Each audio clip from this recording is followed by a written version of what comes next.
அனைவருக்கும் வணக்கம். இப்போ இன்றைய லீகல் அப்டேட் என்னவென்றால், இப்போ பாருங்கள், இந்த கார் ஒன்று அதிவேகமாக ஹைவேவில் நெடுஞ்சாலையில் சென்று கொண்டிருக்கிறது. பின்னால் இந்த மோட்டார் பைக்கை இவர் ஓட்டி கொண்டு வருகின்ற போது இந்த பஸ்ஸு பின்னால் வருது. இவர் உடனே எந்த விதமான இண்டிகேட் செய்யாமல், இண்டிகேட்டர் போடல, எதுவும் செய்யாமல் உடனே நிறுத்துறாரு. இந்த மோட்டார் என்ன பண்ணுது, இந்த சைக்கிள் வந்து இதில் மோதி இவர் கீழே விழுந்து இந்த பின்னால் வருகின்ற பஸ்ஸில் கால் மேல் ஏறி கால் துண்டாகி விடுகிறது.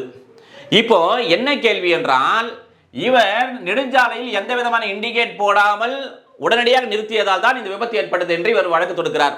அப்படி என்றால் இவர் நஷ்டஈடு தொகை தர வேண்டும் என்றால் தர வேண்டும்.